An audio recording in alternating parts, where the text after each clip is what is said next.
these eyes.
GHQ Kingston on your radio at 920 AM and 92.5 FM, and also online at mykcr.org.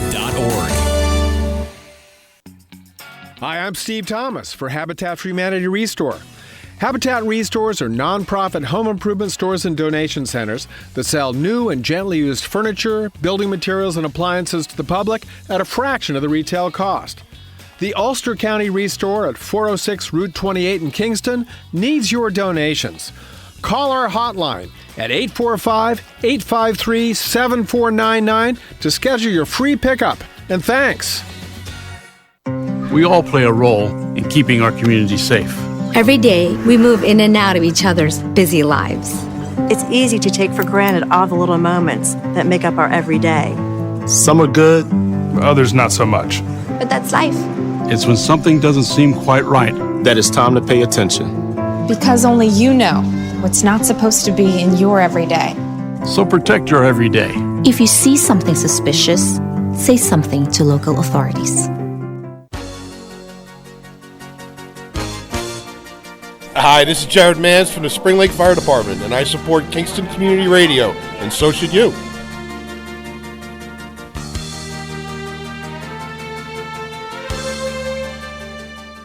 This programming is brought to you by the Friends of Kevin Cahill. As a strong advocate of local broadcasting, Assemblymember Cahill urges you to support Kingston Community Radio with your time and donations. Your contributions keep KCR vital and on the air at FM 92.5, AM 920, and on the web at mykcr.org. Please join Assemblymember Cahill and send your gifts of $10, $25, or more to Kingston Community Radio, Post Office Box 4364, Kingston, New York 12402. Together, let's keep KCR alive. Thank you, Lawrence. Good morning, listeners. 331-9255 is our call-in number on this Wednesday, May 26th. On the hinges of Memorial Day weekend already. That's right. I'm looking forward to that. What do you got planned this weekend, Greg? Kind of hard to believe. Not an awful lot. We went up to Sagandaga a couple weeks ago, and we were thinking about it for this weekend. But there's some times where it's just nice to do nothing. It is, and I'm looking at the weather right now for the weekend. It looks like we're going to get some rain on Friday, but it's much needed. Yeah, well, beautiful days on Saturday and Sunday. 65, 63, Monday 70. I mean, you can't. I mean, that's a little on the cool side for a Memorial For you, Day it's a little weekend. on the cool side. For the rest of us, it's beautiful. Today, it's going to be 91. That's probably right up your alley. That's right up my alley. Yes. Well, when I walked in here this morning, I said to myself, "Well, if we throw water up in the air, it'll probably come down as snow." Yeah, that's true. If you want, I'll turn it down. I'm fine. I got to keep people on their feet. But at Friday, it looks like 99% chance of rain. And we are really low on the water table right now. It is dry. It is, and I could see the pollen going through the air. I mean, my spring out. I used to have, when I was a kid, I used to have asthma really bad. Then when I turned 18, I kind of didn't have allergies. Then by the time I was 22, 23, the pollen in the spring started hurting me. And my father, don't even get me going. He used to have it really bad. So up until about 3 years ago, I never had allergies at all. But boy, now. But I don't get them as bad as some people. Yes. Good morning, Mayor. Really bad. William Murphy, Mayor of the Village of Saugerties, just walked in. Allergies bad. Now I don't have them. Now you don't have them. But then I was never allergic to poison ivy. Now I am. You are. Wow. That's crazy. Well, they say every 7 years your body chemistry changes. Oh. Well, I've been very, very fortunate over those many 7-year periods of my life where I didn't get allergies up until about 3 years ago. And it's basically where my nose will start to run and my eyes will water. That could be attributed maybe to some dry eye and some eye drops. But I don't get it as bad. Janine Mayer, who's on your village board, boy, oh boy, she gets it bad. My wife and one daughter get it pretty bad. But I always remember, I used the same deodorant probably for 20 years. Just a deodorant I liked. And then about 10 years ago, all of a sudden, my arm started breaking out from it. Go for I had to change my deodorant. I put it on, and by the end of the day, I'd be itching and have hives, and I had to change my deodorant. Wow! And I had used it probably for 20 years, the same deodorant. Interesting. Yeah, things change. Very interesting. And are we on the air? Oh, yeah. Okay. Yes, yeah. Yeah. Sure. Yes, we are on the air. I wouldn't have introduced you if we weren't on the air. So, and you mentioned about the thing with poison ivy. You know, years ago, all I had to do was look at poison ivy, and I would catch it. And when I worked for you, I could roll around. I never got it when I worked for you. Well, you know something? Jeremy Fredenberg, who I know you know well, worked for me for quite a number of years. Never got it. I remember that tree over by the Lions Playground loaded with poison ivy. And there he is on a hot summer day, shorts, no shirt, pulling the poison ivy, that vine down that tree, falling on him. Never ever caught it. Well, guess what? Last year he was doing some weekend work on tournaments and some other stuff, and we had quite a batch over at the municipal building, the town hall. And he got no gloves, no, you know, over it. He caught it. 7-year itch. He got it. No, it's true. That's how I found that out. When I became orders of my deodorant, and I went to the doctor, and the doctor told me, he's like, every 7 years, you know, your chemical compound can change. And, you know, things you may not have been allergic to, you are now, or vice versa. And so, yeah, I found out poison ivy the hard way, too. Same thing. I was always, and I had hedges in my yard one day, and I'm like, oh, I don't care about that. I started pulling the poison ivy out.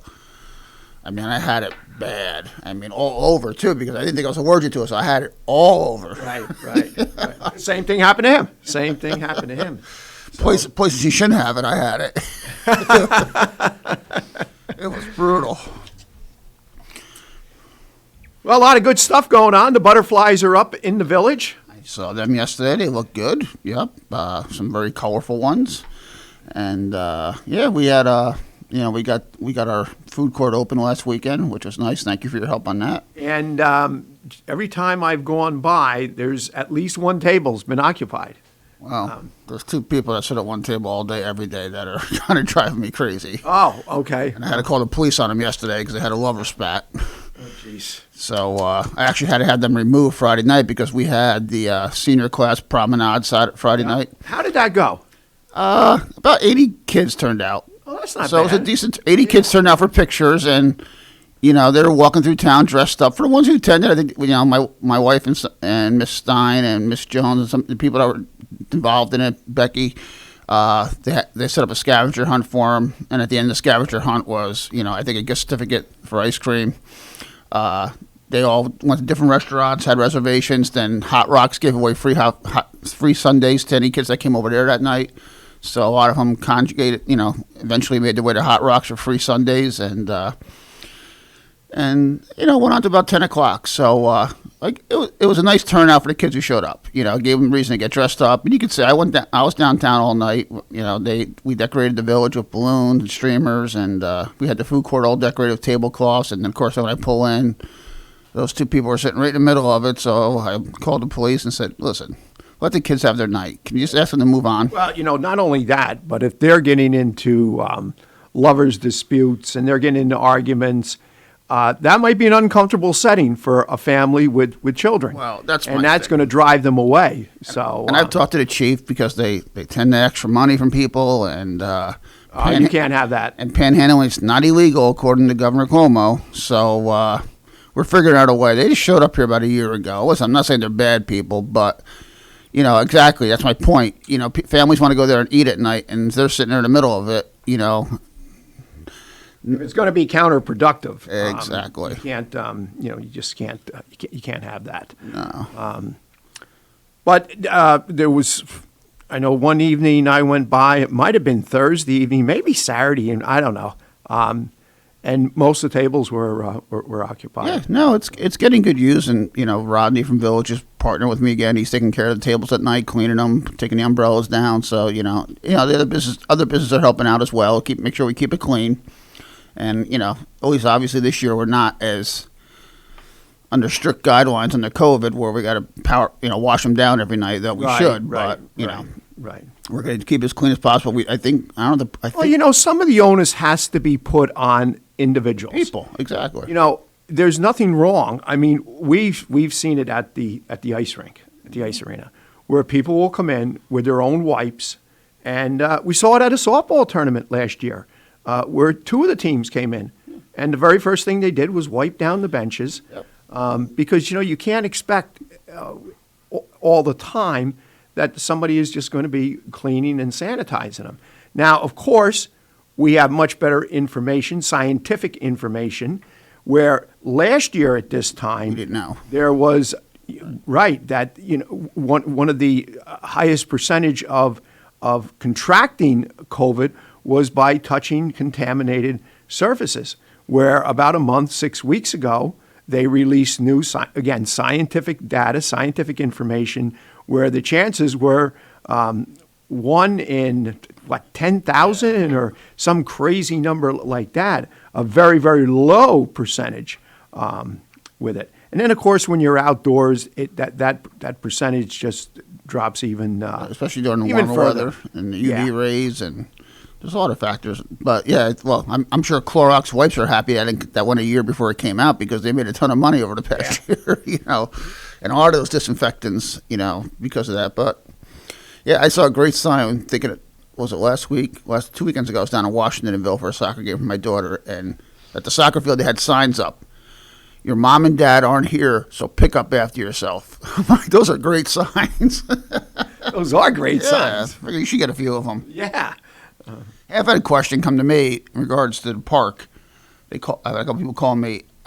What is your situation with dogs at the park now that COVID's?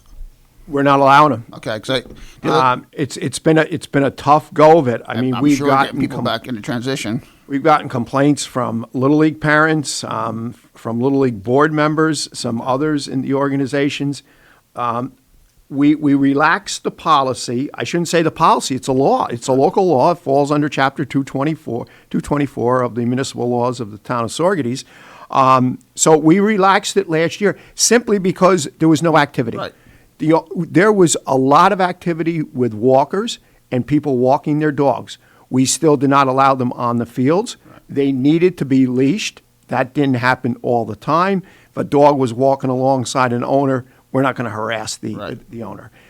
We did still had the stipulation you had to clean up after your dog. And I will say this, a large majority cleaned up after their dogs. Most do. So right now we are in warning people. Okay. It's going to get to the point where we've had notices out. Little League, I believe, posted on their Facebook page and also did an email blast. But we have to do a better job of getting that word out. And now also with the fact that HITS opening day is today, there's a lot of people that come with HITS that have dogs. Right. And, of course, they'll come in the back way from the RV park. And so it is a bit of a problem right now. If it's 6 o'clock in the morning and I see somebody walking their dog on the roadway, it's a local resident, they got a pooper scooper, I'm not going to harass them. Sure.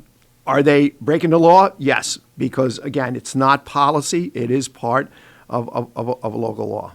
Remember they were, back when I worked for you with Frank Cruz, would come up every day lunchtime and let his dog out of the car at the Market Street entrance.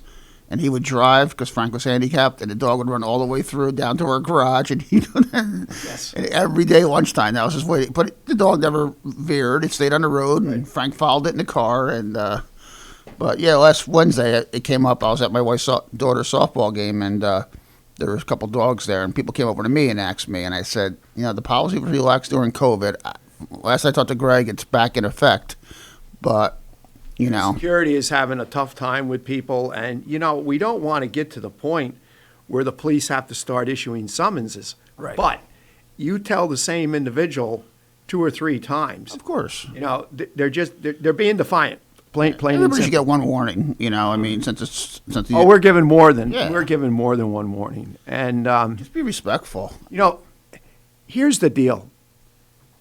During the day, the high school campus is a beehive activity. Yep.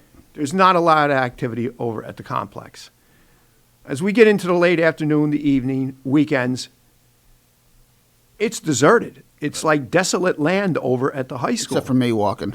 Walking on the track, Right. others walking. And a lot of people bring their dogs over there and go along Hit's property. So, there's a perfect place to walk because the school, I believe their policy is a dog must be leashed. Correct. And you have to clean up after the dog. Right. There is no policy, there's no law that bans the dogs. And what brought this all on, I don't know, 15 years ago or more, was after a fairly snowy winter, just a bad coincidence, we had an inspection from the Board of Health. And around the Little League concession stand in between 2 and 3, the droppings and stuff that was, and we got written up for that, believe it or not. And we allow dogs at Siemens Park in the village. That's a dog-friendly park, and Tina Jarvis Park's dog-friendly. We don't allow dogs at the beach, and we try to, when we see people there with dogs, we encourage them to go to one of the other parks. They get upset. It's like, but the beach is different. Kids are playing there. There's a playground. We have sand. And well, that's the other thing. We've had 2 or 3 cases, it's been reported to us, where there's been dog droppings on the field in a lawn, and a child has gotten into it. Whether it's diving for a ball, whether it's how kids are, they're going to play. They're going to roll around on the grass. They're going to roll around. One was in the playground, Toddler Town, between the 2 pavilions, and we can't have that. And we got on new news. We got our harvester out in the water yesterday, so that's up and running. Great. Yep. We have 3 part-time, operators this summer. They're all people. They're people that have regular full-time jobs, and they're going to work on their schedule. Right now, it's scheduled to be in the water Tuesday, Wednesday, Thursdays, and Saturdays. We're letting. How long is it in each of those days? The whole day? That's what we're shooting for. Yeah, we'd like to get. My goal is to get it. At least have in the water 40 hours a week. Again, weather permitting. And 2 of the drivers are new this year, operators. So they were taken out last week and given lessons. And yesterday was the first day one of them went on their own. And we're gonna start with the beach area and get that area cleaned up. And then obviously we'll work our way upstream. And but it's good to have that back out in the water. And that's the thing. I want it out there today so people see we're using it and it's being operational. And but one thing I will put out there, speaking of the beach, is that it's now almost June 1st, and we still have no lifeguards for the summer. And we need lifeguards to open the beach up. It's unbelievable that, and that we can't get lifeguards. I think we have 1.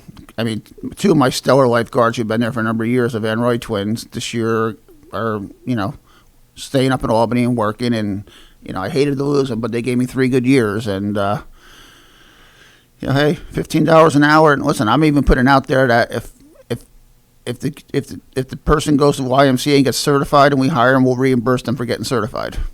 That's the deal we made a couple of years ago, and I'm willing to do it again. We need a minimum of 3 lifeguards to keep the beach open and the Lions Club pool.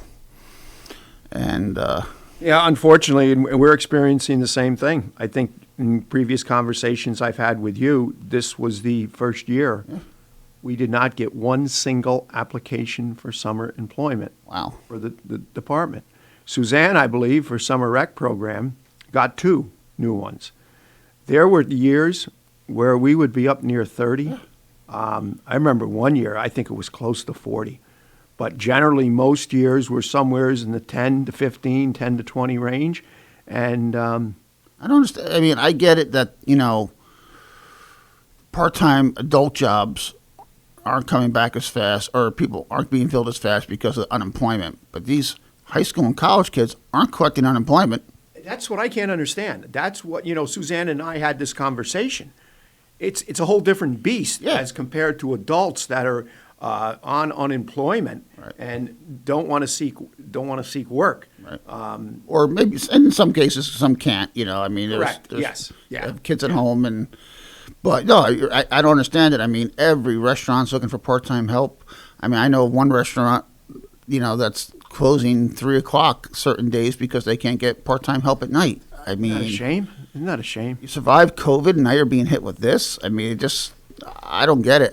Same thing for summer help. I usually turn away 15, 20 kids for the park job. Luckily, I had 4 of my 5 coming back this summer, and I had to replace one. But, I think I had 3 applications for that one spot. That was it. Normally, it's like, I got a half dozen kids, and that's not even counting the kids who just call me, hey, Mr. Murphy, you got an opening? And I'm sure you get them too, and I'm not even getting those calls.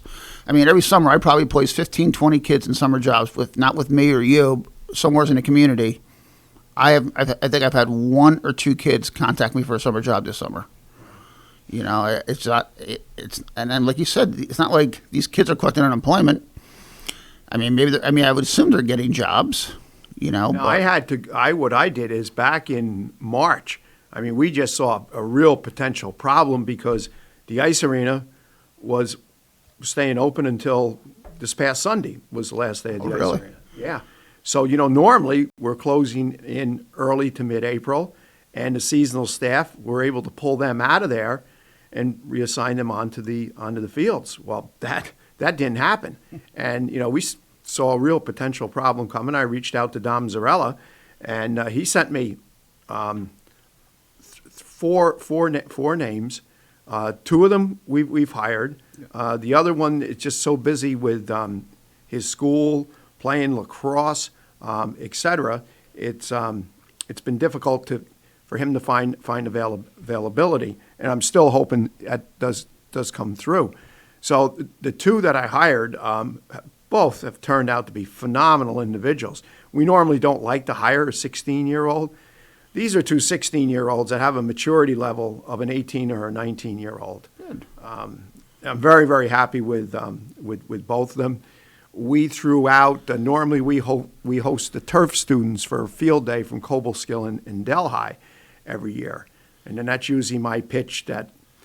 Yeah, that's a good point about Dom. I might reach out to Dom today about lifeguards. There you go. Yeah, you ought to do that. That's a great idea. Because some of these kids might not know it's available. I mean, honestly, it's the cake job of the summer, being a lifeguard at Surrogate Beach. If you're going to reimburse them to go get certified. We did it a couple of years ago, and you know what? For $150, it's worth it. Yeah. Well, it's, I guess you got to look at it this way. You either offer that, you have to take every alternative that's on the table, or you shut the beach down, you shut the Lions playground down, the Lions pool, excuse me. You don't want to do that. And Lions Pool will never shut down because, at worst, we can figure it. We have some mothers that are, personally, to have the certified lifeguard for the Lions Pool, I think is a little over the top.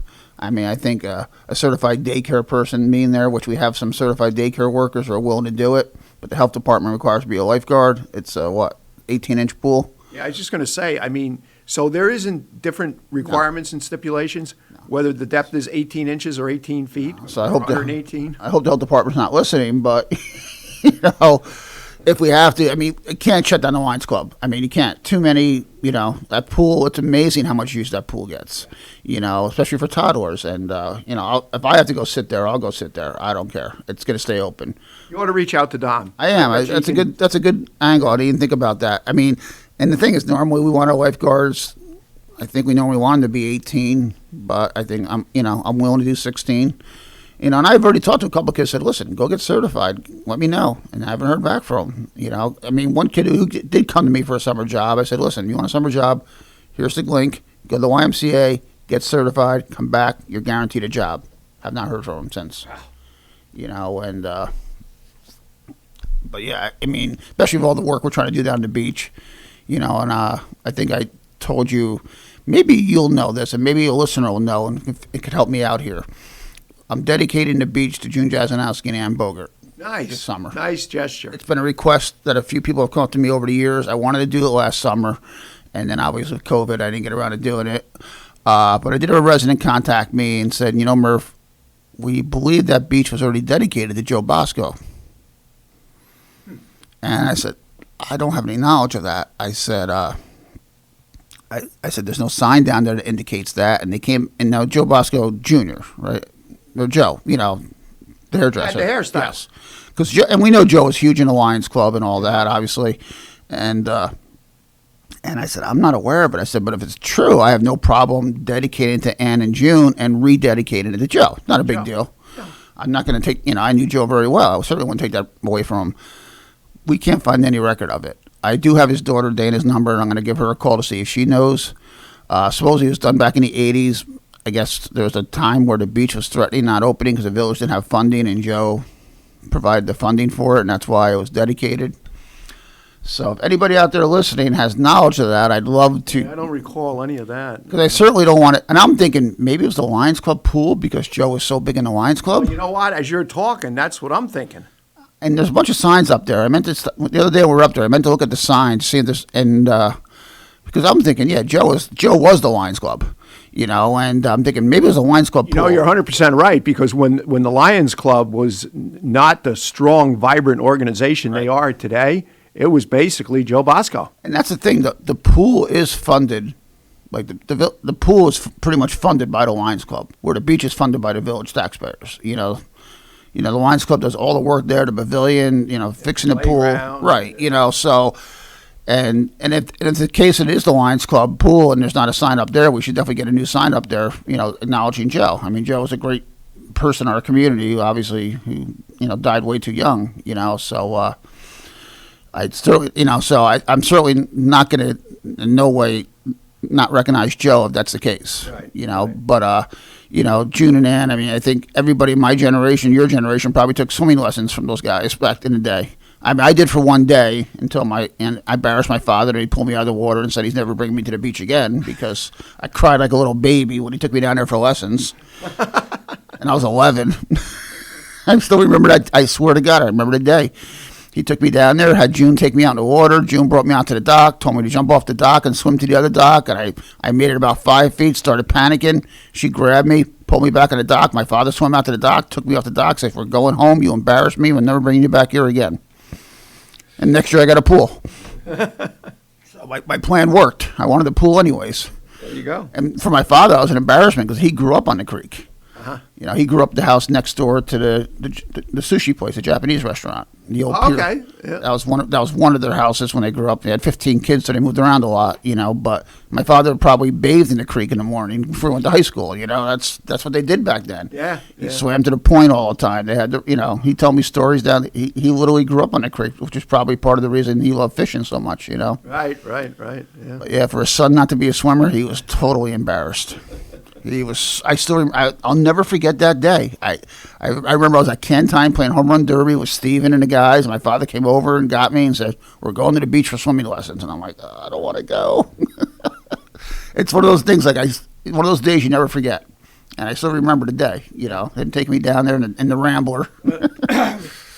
Like it was last year too. Yeah, right? it's just funny. Couldn't tell you what I had for dinner last night, but I can remember that day. You know, one of those points in time.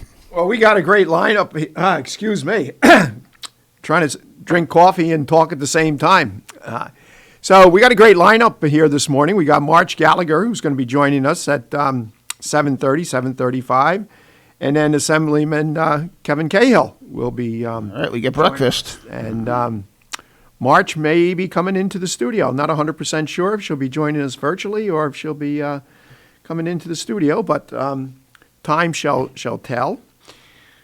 So the other thing that I wanted to touch upon, because it kind of got lost in the shuffle last year, is we are hosting for the very, very first time, it was supposed to have been last year, the New York State American Legion great baseball championship. We had entered into a 3-year contract with them for 20, 21, and 22, which they rolled to 21, 22, and 23. Nice. And that takes place the end of July.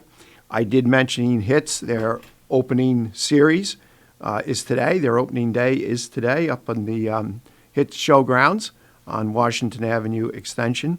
A week from Thursday. Great to have HITS back full strength. Oh, yes, yeah. A week from Thursday, the Surrogate Stallions kick off their 2021 campaign with a home opener against Oneonta, and a 7 p.m. start.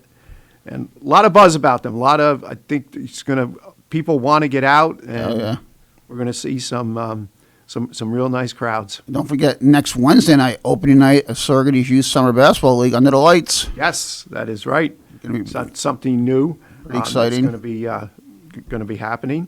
Hey, that's one thing. A lot of good stuff going on. I have to ask you, can we get a sign put up there? I know you're good at making signs up where it says the court's reserved from 6 to 11 on Wednesdays and Saturdays.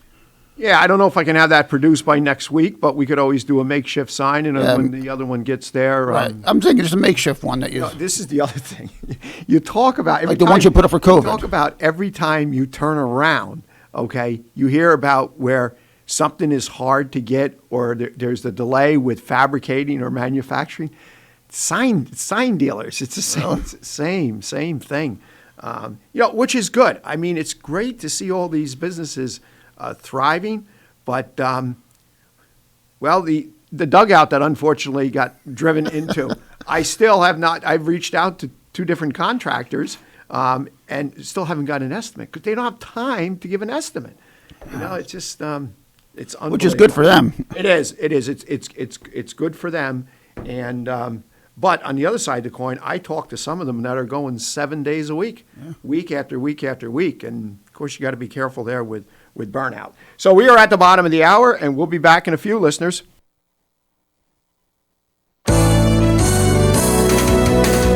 You're listening to Kingston Community Radio on WGHQ Kingston. On your radio at 920 AM and 92.5 FM, and also online at mykcr.org. 100 years ago, there were 100,000 tigers in the wild. Today, there are as few as 3,200. The Earth's wild animals can't speak up when they need help, but we can. Be the voice for those who have no voice. Visit worldwildlife.org. Everyone is talking about healthcare these days. America spends twice that of other developed countries on our healthcare system, yet our health ranks near the bottom. How can we stop spending so much and getting so little? By shifting to a system that gives more patients access to strong primary care. Primary care can help make America healthy again. To learn more about the benefits of primary care, visit www.healthisprimary.org. This message is brought to you by America's Family Physicians. Screening exams for breast, lung, or colorectal cancers are necessary to detect and treat disease at its earliest, most curable stage. But you may have some concerns and questions. Answer your questions and ease your fears by visiting radiologyinfo.org. In addition to information on screening and wellness, you'll find more than 200 descriptions of radiologic exams, procedures, and treatments to help you prepare. Get informed and be prepared. Visit radiologyinfo.org, produced by the Radiological Society of North America and the American College of Radiology. Hi, my name is Jackie Lovezzo. I'm from Lake Katrine, and I support Kingston Community Radio because it is an invaluable resource to the community and its residents. This portion of Kingston Community Radio has been brought to you by the First Savings Bank in Ulster County that still remains local to this day. Ulster Savings Bank, a community bank that's invested in local business, invested in community, invested in you. Ulster Savings Bank, your one-stop resource for everything local. Locations throughout the Hudson Valley and online at ulstersavings.com. Member FDIC. They didn't tell me that. Thank you, Lawrence, and welcome back, listeners. For those just joining us, 331-9255. Those that have been with us this first half hour, welcome. Again, 331-9255. This is a call-in radio show. We're expecting March Gallagher very, very shortly, either virtually or in person, one or the other. And then following March, we've got Senator, oh boy, I'm giving him a promotion, Assemblyman, President Cahill. Assemblyman Kevin Cahill. And so good lineup here. And our buddy Freddie is home with pancreatitis, or recovery from pancreatitis. Poor Fred. Oh, my God. I'm at the gas station yesterday, and I came out and got my car, and all of a sudden the chief calls me. He called me back because I had a call about our friends at the parking lot who were having a fight. And as I'm talking to the chief on the phone, Freddie walks over. So the three of us had a conference call in my car yesterday afternoon at 5:30 at the gas station. And she's like, Freddie, where you been? He's like, I was in the hospital for 2 days with pancreatitis. And I'm like, get out of my car. This guy can't catch a break. Yeah, what are you doing sitting in my car if you're just getting out of the hospital? I mean, that could be contagious. He looked all right, but he sounded awful. He had no voice. Well, he said I could call in, but my voice is crackling, so I didn't even respond back. I mean, You sound like a 12-year-old boy going through puberty yesterday. It was hysterical. You ever see the Brady Bunch with Peter? Peter Brady and his voice changing. That was Freddie yesterday. He's like, It was cute. I'm like, that's why you haven't called me in 3 days. I thought my phone was quiet. He's gone from one thing to another. I know. He's a train wreck. And then, his father's health is not in the best of shape, and he's been burdened with that. Just and I don't know if you know, my arm is out of the sling. I see that. Arm is out of the sling, and started physical therapy. Good. Yesterday. Where are you going for physical therapy? Dan Hoyt over at Bridge Street? Huh? At Bridge Street or? Surrogate's physical therapy over there in the Heights. Oh, yeah. Yep. Past the Cumberland Farms. Cumberland Farms. Yeah. They used to be the Sparrow. The Sparrow boy had it. The one that passed away a few years ago. Okay, if you say so, I'm not. Yeah, he Randy Sparrow. Oh, okay. Yeah, Randy Sparrow. He passed away a few years ago. That was his practice originally, or he was part of that practice, I remember. Okay. Yep. Okay. And so what was wrong with it? I mean, what was the actual problem with your shoulder? Well, I had tore the supraschorastus muscle from the rotator cuff, and when it tore the top of the rotator cuff right with it. Nice. Yeah, real nice. Now, that had been a long time injury that you just finally got fixed, or it just happened? This happened back during that first heavy snowfall in December. Ah. And unfortunately, the primary that I normally see, Dr. Heslin, is still on that project for the governor up in Albany, and I saw another that maintained that it was just severely bruised, interior bruising, and then finally, to make a long story short, I wound up with Dr. Alfred, sports medicine at Bone and Joint. Where's that? Albany. Oh, okay. Yeah. Top notch guy. He's done several people that I know, and I'm real glad I went up to see him. I had gotten an opinion from another here locally, and the length of time and the length of recovery was like night and day. It's amazing what they can do now. It is. It is very. He gave me some really neat pictures. I don't know if I have March's cell phone or not. It's not like a politician to miss their spot. They're usually here early. I'll tell you what, that new traffic circle, holy crap, I almost got lost this morning coming through that. Yeah, it's a little tricky, but I went through it a couple times yesterday. I actually think it's not too bad. No, it's a little confusing, though, if you're trying to get to, like if you're coming from uptown and trying to go down Albany Avenue, Well, I just wasn't ready for it, and then as I'm going through it, friggin' fire truck came through. Oh, God. And I didn't know where to go. To really pull over there. Like, whoa, where do I go? I actually, coming from Albany Avenue, going to uptown yesterday, I thought I was going in the right lane. I ended up on Chandler. I was like, oh, God. But it looks good, though. They're doing a nice job. Yeah, it looks like they're doing a pretty good job, and they're definitely going to be done before November, so that's a good thing. I got a little panicky. I'm like, am I in the right lane? Then all of a sudden I hear the fire truck coming behind me. I'm like, where am I going to go? And then they went flying by me. So I text March. Something may have come up. Who knows? We'll see. We'll get through it. We always do. So I see on the headlines on the sports page here, Joe West. Yep, set the record. I actually had the pleasure of meeting him. Quite a through Tommy. Through Tommy.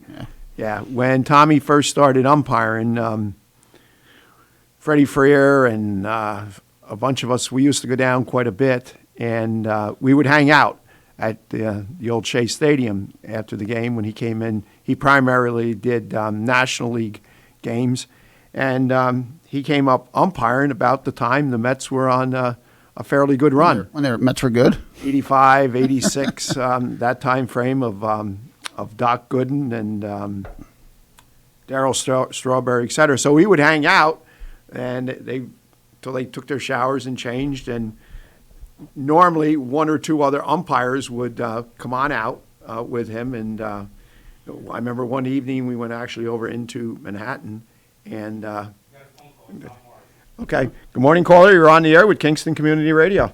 Good morning to all. I have a couple of questions I'd like to ask you. You know, these are going to start soon. Sure. You know when the farmers market is going to start? Yes, it's going to start. Supposed to start this weekend, Mrs. R. Memorial Day weekend. It usually starts.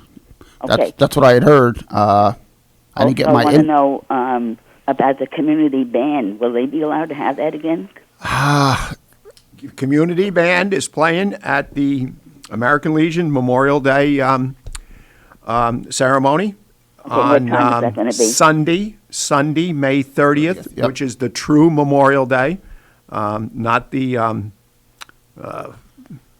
I'll give you a Observed. I'll give you a 3-day weekend Right. Memorial Day. Jimmy Gage is always emphatic that it's on the actual day. Yeah. That's.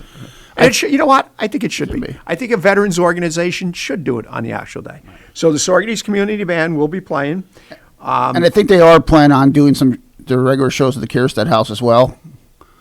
I'll definitely find that out, definite. But I had heard they're planning their regular schedule this summer. Okay, good, because then I really missed them last year. Yeah. Yeah. Okay, but on Sunday at the Legion, what time would that be starting? Do you know?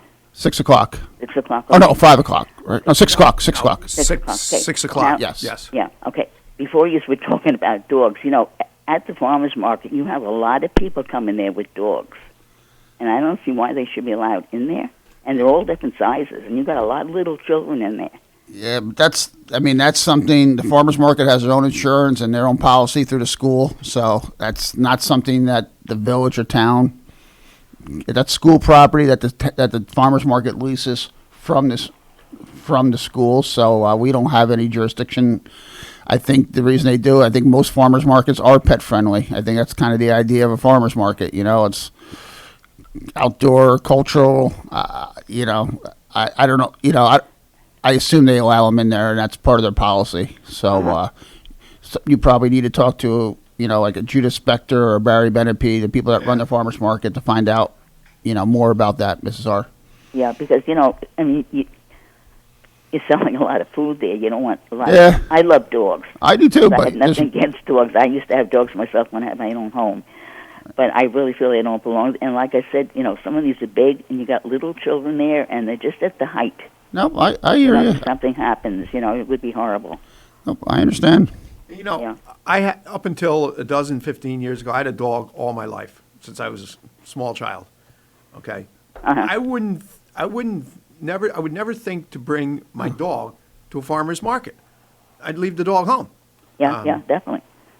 I agree. I mean, I don't know. I see people bring them into the convenience store sometimes, and I'm like, listen, to each his own. It's just not my cup of tea. And I know people love their pets, and then I know a lot of people do the right thing. They leave them outside or have someone watch them. But I've seen them bring them right into the store, and I'm like, I have too. I know Smith Hardware allows people to bring dogs in, and that's fine. It's a hardware store. Right. It's not a food store. It's not a food. Yeah, right. And sanitary. And they like being pet friendly, and I respect that. And you don't see it a lot, but every once in a while I see someone bring a dog into Smith Hardware. And that should be each business owner's choice. But when it comes to food, I agree. I don't think any kind of pet should be brought into food establishments.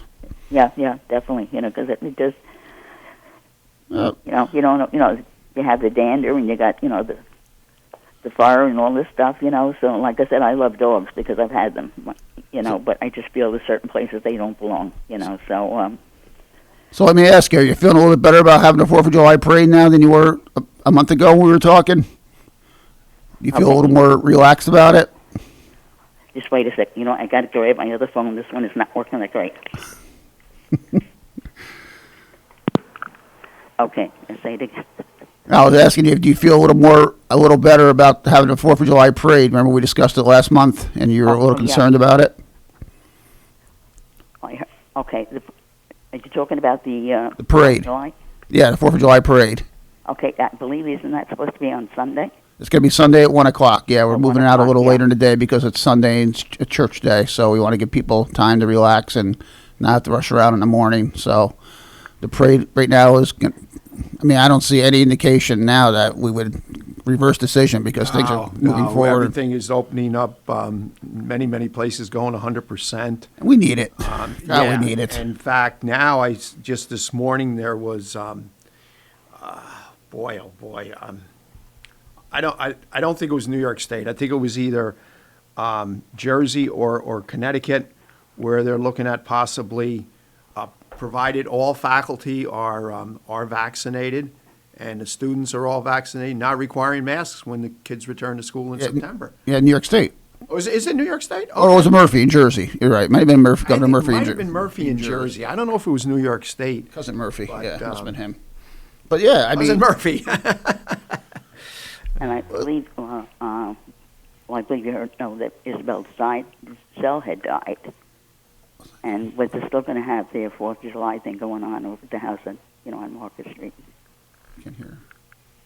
Are you talking about the DeSelles? DeSelles, yeah. Yeah, I'm sure they're still going to go forth. Yeah, they're still going to go forward with it. Yep. You know, Yeah, I don't think the passing of Mrs. DeSalle. Mrs. DeSalle will affect that. I think if anything, every year they pick a theme, and I have a feeling this year the theme could be in her memory. In her memory and her father, because her father's passed since the last 4th of July as well. Yes, yeah. Because we didn't have one last year, so since the last time we had one, something there, they both have passed. So if I know Greg and the family, I have a feeling maybe their theme this year will be a tribute to his parents. Who knows? Yeah. I think it's going to be wilder and crazier than ever. Hey, listen, you know what? If we're vaccinated and people, we need it, And I mean, you're seeing Sunday the Knicks had a full house at Madison Square Garden for the game. I mean, I think Brooklyn last night. Yes. Weren't they 100%? I didn't catch that, but probably. I mean, and a lot of baseball stadiums are back to full capacity. Some of them, and yeah, the Knicks had 15,000 there on Sunday. So there was a ton of people there. Yeah, and they're sold out again tonight as well. And I heard yesterday too that we exceeded 50%. All adults in the U.S. are now vaccinated. Are fully vaccinated. Fully vaccinated. That's a phenomenal number. And then I think we're up around 60% have had at least one dose. Shot. Yep. And then that's 18 and over, I believe. Yeah, that's 18 and over. In Ohio, with the lottery, the vaccination rate jumped 95%. Yeah, little incentive. Yeah. So, it would be so great if we're able to reach that goal that Biden put of 70% by the 4th of July. We hit 70%. I think we're going to be, I don't want to say we would have eradicated the virus, but certainly well ahead of it and under control. Well, I just said right now, vaccinated people can't ill affect unvaccinated people, and unvaccinated people can't affect vaccinated people. The only exposure right now is the unvaccinated people to each other. Correct. I'm vaccinated. I feel comfortable right now. I still wear my mask sometimes when I go into stores. When I pull into a store, I'll look and see. If people are wearing masks, I'll be respectful, put mine on, because I don't want everybody saying, "Where's your mask?" Funny thing is, we went to Red Hook for dinner Saturday night, place over in Red Hook. Not a mask to be seen in the whole village of Red Hook. Wow. At the restaurant, and just in the brief time I was there, nobody came back to Surrogate's, went to Jolly Cow for ice cream, and everybody at Jolly Cow had a mask on. Yeah. It was just, literally across the river, and just, and... What I've been doing is I go into an establishment for the first time since the mask order was lifted, and I have my mask on. And I ask if it's not posted. Now, Stewart's clearly has, they changed their signs. And did they? Yeah. I was there last night. I wore a mask, so I didn't know. Oh, no. If you're vaccinated, the sign now says unvaccinated. Oh, I didn't read it. Wear a mask. And the employees have to wear a mask until, I thought it was maybe today, the 26th, 26th or 28th, provided they're vaccinated. That's the whole key is being vaccinated, because it seems like a week doesn't go by where there's new information coming out. Right. Like, for example, where they've had these breakout cases of people who have been vaccinated, either there's no symptoms at all, or the severity level is, I shouldn't even say the severity level, the level of symptoms is very, very, very minimal. Right. Yeah, the vaccine works. Did we lose Mrs. R? Yeah, she's gone. Okay, so Mrs. R, thank you for calling in, and hopefully we answered your questions. And now, have you? I'm sorry. Have you noticed all the people that are still wearing masks though, walking around? I look at them and think maybe they're not vaccinated, because. Going into the post office yesterday. Yesterday was the first time in 15 months that I didn't have to wear my mask into the post office. They took the sign down. But I still see people walking around uptown, and I'm thinking to myself, are they scared or are they not vaccinated? I think it's a mix. I do too. I think it's a mix of people not being vaccinated and people who are vaccinated that maybe still do not believe the scientific information out there, and they read and take. I mean, the three of us are living proof that the stuff works. So. But you know what? There's going to be people who are going to permanently wear masks now. Oh, I believe that. I've seen interviews with people, and that's fine. I mean, and that's a big thing. Don't discriminate against people who choose to still wear a mask. If they want to wear a mask, that's their freedom. That's their choice. That's their choice. I agree. And unfortunately, there's going to be people out. I had a mask on someplace the other day, and I forgot where I was, and I heard somebody whisper behind me, "Look at that jerk still wearing a mask." Are you serious? And I just that jerk or something. That's somebody wearing a mask, and I just bit my tongue. I'm like, and. But that's everybody's prerogative. Exactly, it's not your business. Probably we didn't take notice, but I remember one lady. If I was wearing Speedos and a tutu, would that have offended him walking into the store? I mean, come on, what's the difference? Seriously. People probably didn't take notice, but I remember one lady, and I'm almost thinking that she lived in one of the houses as you go over Canoe Hill past the Village Garage. Always wore a mask. Always you know wore who a I'm mask. talking Yes, about. yep. Had the shopping cart. She still does. Pulled behind. Yeah. So prior to the pandemic, she always wore a mask. Always. So there's going to be people that just feel safe. And you know what? And a mask can, not COVID aside, a mask can protect you maybe from allergies, maybe a little bit. Maybe it can protect you from the flu. It could protect you from picking up other things. So if someone feels safer wearing a mask, then let them wear a mask. Who cares? Well, that's the other thing, too.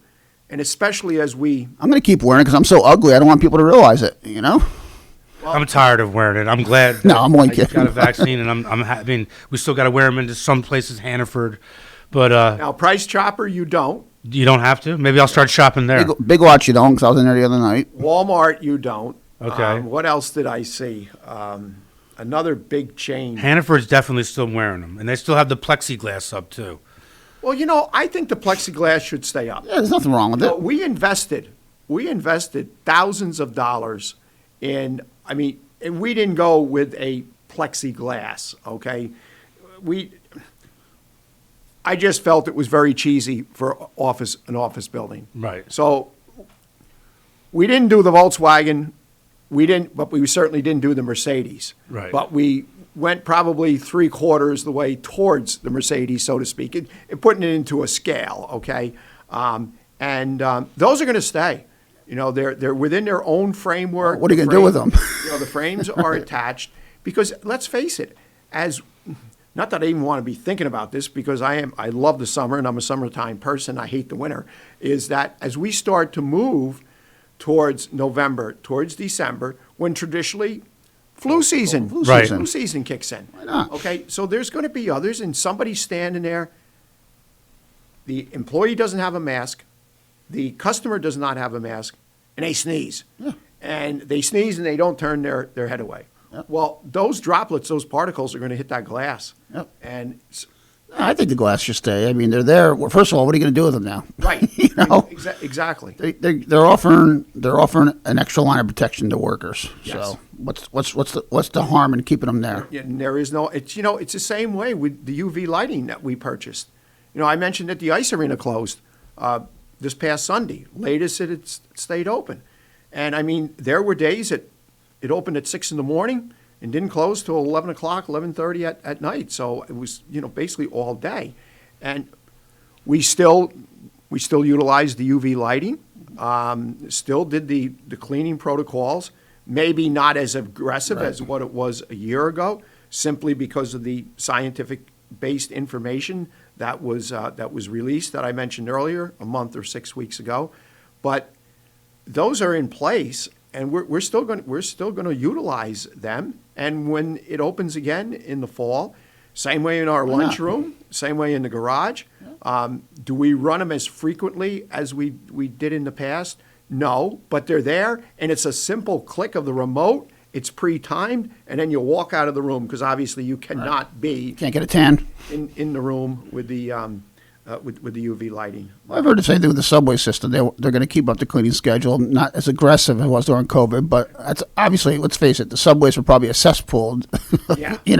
So it's not a bad idea, any kind of public transportation. And I don't have a problem that, for public transportation, they're going to keep the mask mandate in effect. I mean, let's face it, when you're on an airplane, that's tight quarters. I mean, I'm not going to be offended if I have to wear a mask on an airplane. Did you see the number of people?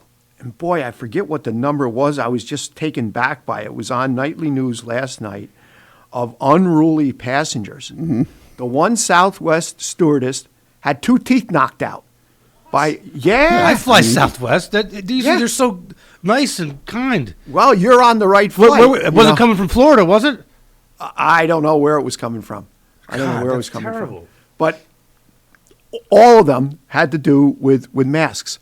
Yeah, It I was, know. it was quite alarming how What I've noticed, it was and in the I've flown thousands a lot since COVID. As we know, I've noticed people are peed off because they can't drink on the plane anymore. So you're seeing people sit in the bar that are, because if you're on a 3-hour flight to Florida from New York or whatever, they'll give you a bag of Cheez-Its and a soda, but you can't get the Bloody Mary anymore or have a beer. And some people, I personally don't see why you want to drink a beer at 8:00 in the morning anyway. But Right. they're getting. That's what I've seen people getting upset about. Not really the mask. And I think as time goes on and we get up there where more and more people are vaccinated, I could almost see a scenario where airlines might require. I don't think the airlines are going to. I think we're going to have masks on airlines forever. I think so too. I think airlines, maybe buses, where people are crammed in. I mean, think about it. I mean, they're cesspools when you think about it, And what's the harm? What is the harm if I got to wear a mask for 2 or 3 hours on a plane? Big deal. Exactly. I mean, that's there is nothing wrong with it. Unfortunately, though, there's been, again, boy, I forget what the number is, but it was in the thousands. It was in the thousands. I don't want to just guess at it because that's all it's going to be is a guesstimate, because I was just taken back by the number, and then the fact that this Southwest stewardess had 2 teeth knocked out. My God Almighty, just. Well, I mean, and again, not throwing out political aspects, but then you got a Marjorie Taylor Greene out there who's saying that why are we forced to wear a mask when it's proven that 99.9% of the cases of COVID aren't harmful? Where did she get that stat from? That was her thing yesterday. That we're wearing masks to prevent the disease that's 99.9% curable. That was her quote. This is a public, And again, I'm not saying. And unfortunately, you have people that listen to that Absolutely. kind of crap. They said she's, and again, I'm not taking political stands here, but it's just like, whether she's a politician or not, that's just the wrong message to send out. Absolutely. I don't care if my next door neighbor said that, I'd be just as upset. I mean, it's just ignorance. Again, it's all the false information. Tell that to the hundreds of thousands of families who lost, people during COVID, that it's 99.9% not deadly or whatever. It's just a stupid quote.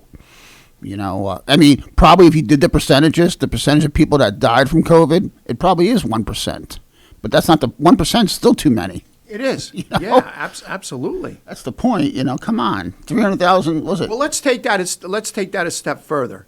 And the people who did not die from COVID and went through months of hell, and now have lingering symptoms that they may have for the rest of their lives. And then are they more vulnerable? How does Freddie know his pancreatitis wasn't tied to his COVID? There you go. It could very well be. It could have been something that was left over from it. We don't know what the long-term effects of this are yet because it's only been a year. Right. And that's the thing is, as you see the guidance and the again, I use this word all the time. I probably used it a dozen times this morning. It's the scientific-based information. It's because as we've gone further in time, the researchers and the scientists have been able to track how long does the vaccine work for? At what percentage does it work for? So, I've also heard people say, "Oh yeah, first it was no mask, then mask, then you're gonna get it from touching surfaces, double mask. Now you're not." Well, because a lot of what the scientists, the researchers developed and discovered, they've continued to elevate that research. Right. Okay. Where, again, a month, 6 weeks ago, 2 months ago, whatever it was, came out with the likelihood of contracting from surfaces, it was 1 in 10,000, I believe. Right. And with was it Moderna last night that now it's 100% for 100%, right. because they've had the opportunity to do the studies, to do the research. 100% effective for children under 18. That's what the new thing Correct. was. Yes. So, this crap that people throw out about, well, it's constantly changing. That's good that it's constantly changing, because it shows that they're continuing, not only continuing the research, but they're expanding. They're not resting on their laurels. Nope, I agree. So, we gobbled up that 30 minutes. Yeah, that was good. So, something obviously came up with March Gallagher. We hope everything is okay with March. We are at the top of the hour, and it's time for a break, Lawrence? Time for a break? Oh, back in a few, listeners. You're listening to Kingston Community Radio on WGHQ Kingston. On your radio at 920 AM and 92.5 FM, and also online at mykcr.org. Question: what will you find on all over-the-counter or OTC medicine packages to help you choose the right drug and use it safely? The answer: the Drug Facts label. This label lists the medicine's active ingredients and purpose, how much to take, and warnings you should know before using it. Remember, even OTC medicines you buy without a prescription can cause side effects you don't want. So follow the information listed on the Drug Facts label. For more information, visit fda.gov/Drug Facts label. A message from the U.S. Food and Drug Administration. Introducing the YMCA. Sure, you know the Y for a swim or a game of hoops, but we're more than that. We're a cause. When you take a jump shot at the Y, someone else is getting job training. Practice yoga as a team practices her leadership skills. We give people of all ages, incomes, and backgrounds a chance to learn, grow, and thrive. So while you might think of the Y as the place for lifting weights, we're also about lifting entire communities. That's the Y. We're so much more. Visit ymca.net/more. At St. Jude Children's Research Hospital, we're fighting against childhood cancer every day. At the heart of this battle are our donors. Most of us want to make some type of difference in the lives of others. St. Jude does miraculous work. The fact that no one has to pay, it's a place where everyone is treated as an equal. Everybody is welcome here. And it doesn't matter your religion or what part of the world you're from, all that is taken away. It just gives you some hope. It's just a nice feeling to put your energy into something that really does genuinely make a difference in a child's life. There's just no greater gift. If we have the ability to help, then we have a responsibility to help. Finding cures, saving children. St. Jude Children's Research Hospital. Find out how you can help at stjude.org. Hi, this is Tony Marmo from Norman Staffing, and we've been bringing together employers and job seekers since 1980. If you're an employer and have job vacancies, let Norman Staffing help fill them with permanent or temporary workers. We screen, interview, and recommend the best candidates for your company. We make the employment process easier and faster for you. Please call Norman Staffing for your employment needs at 338-9111, 338-9111, or normanstaffing.com.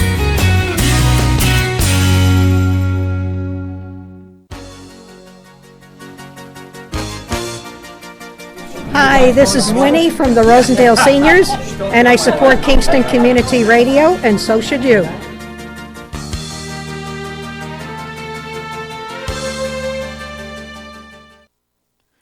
Rondout Savings Bank has a long history of serving local communities and maintaining a strong tradition of customer service excellence while providing each customer with the personal attention they deserve.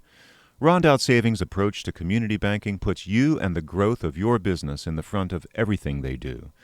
They're a different kind of bank and would like to tell you why, so please reach out to one of their expert business bankers for an appointment and let them show you what they can do for you. Rondout Savings Bank, always working for you and the community with branches in Kingston, West Hurley, and Hyde Park. Also online at rondoutbank.com. Equal housing lender, member FDIC. So you got out of law school. Thank you, Lawrence, and welcome back, those listeners who have been with us since 7 or 7:30. Those just joining us, 331-9255 is today? our call-in number. No, for the second week in a row, no birthdays. Monday they had 6, and today on Wednesday here we've got none. So another cow pie, What day's courtesy today? of Boyce Dairy Milk House and Kingston Community Radio. Today's the 26th. I'm trying to think. I don't have any birthdays that I know of today. You know what? I got to start because I have a bunch in May, but they're all earlier in the month. Yeah. So, listeners, please send in birthdays, anniversaries. Very simple to do. You can email to kcr921@gmail.com. You can postal mail to KCR, P.O. Box 4364, Kingston, New York, 12402. And with us here for this next hour is Assemblyman Kevin Cahill, who I referred to as a senator. I don't know if you caught that, if you were listening earlier.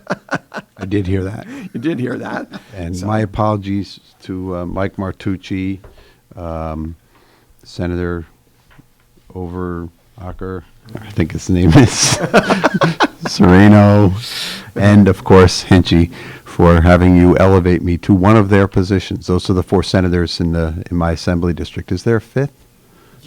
Your district comprises 4 different senators. Yes. Well, know that. it's apropos we can start with that because it's something that we're discussing right now in the Assembly, and that's reapportionment. Yep.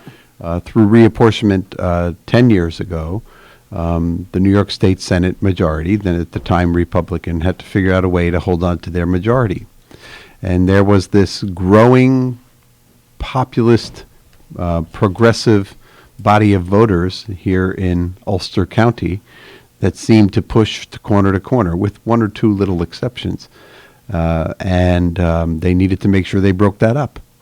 And break it up they did. So that's how we wound up with 4 Senate districts. They wanted to make sure that New Paltz and Kingston were in 2 different districts. They wanted to make sure that they were able to absorb some of the places that seemed to be switching over, places like Olive and Shandaken, and going on down to Rochester, all of which are Democratic in one way or another. That we have a Republican supervisor in the town of Shandaken, of course, Rob. It's a great guy. But they really did chop up the county. In terms of Dutchess County is wholly represented by Sue Sereno, except for a very small part at the very tail end, which is represented by Pete Harcum. But Dutchess County and Ulster County are equally chopped up in assembly districts. We have 4 assembly districts in Ulster County. There's the district that I'm in, the 103rd district. There's also a district in the far south where I forgot James Skoufis is another senator that I represented district with. So 5. Five, yeah. 5. Yeah. So for the ancient people like us, the more familiar names would be possibly George Amador would be a familiar name because that seat was created. Nobody existed in that seat before he did. Bill Larkin, Charlie Cook. And, Wow, there you go. There you go. Back to some names. Larkin and Cook. And Steve Saland and so those were the districts prior to now. But they made them in the assembly similarly. We have in Ulster County. Jonathan Jacobson represents communities to the south. Brian Miller represents the town of Wawarsing, singularly the town of Wawarsing. Chris Tague represents Surrogate, and I represent pretty much the rest of Ulster County, but over in Dutchess it's the same thing. There's Kieran Lawler, there's Dee Dee Barrett, there's Jonathan Jacobson, and I think Kevin Byrne has a piece of Dutchess County. I might be mistaken about that. He may be wholly in Putnam, but these maps, you have to end somewhere. And my sole input in the process 10 years ago was they asked me about the district that I was in at that time. And they said, what would you like to see? Tell us about your communities. And I said, what I would like to see is a compact, contiguous, representative district that has some sort of cohesiveness to it that represents a community. And they said, well, that's what's required by the law. And I said, yeah, that's what I want, but I want you to really do it. I don't want you to play games with it. And they said, well, what would that look like? And I said, well, and I mentioned Saugerties could be a possibility. I mentioned a couple of towns in Northern Dutchess, one of which was Red Hook. I had already represented Rhinebeck for 10 years. And I said, I want to hold for some way. I would love to hold on to Wawarsing, mostly because Wawarsing is part of Ulster County and has oftentimes been left out there dangling. And, unlike Saugerties, which is not remote, Saugerties is very centrally located. It's on the thruway. It's on the river. It's, it's close to Albany. It's close to New York City. Ellenville is close to nothing. And I felt that they needed representation, but the Republican leadership and the Democratic leadership got together, both parties, and they said, we don't like this person, a member of the Assembly, and we're going to make a district to torture her.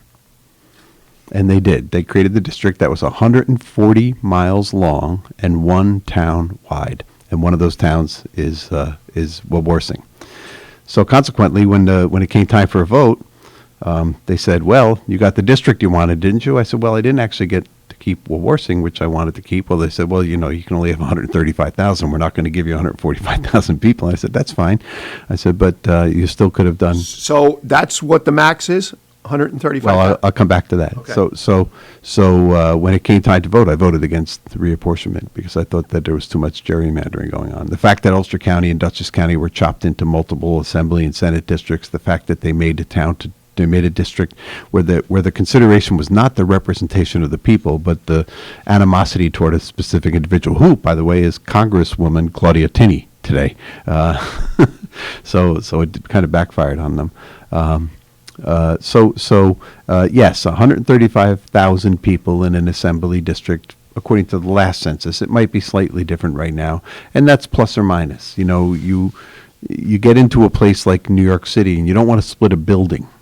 Right? Correct, yeah. So you have a little bit more flexibility. Also, we are a supervised state because we have a history going back into the 30s, 40s, and 50s of specifically drawing our lines to exclude representation of racial minorities. And so now we have to submit our plan to the courts and make sure that it's kosher, make sure it's legit, make sure it meets up with all the standards. And it does. It barely meets the standards. That district, Claudia's district, I just mentioned now, Brian's district, is, I don't know how that got to pass the sniff test, but it did. But in upstate New York, the average district is about 135,000 people.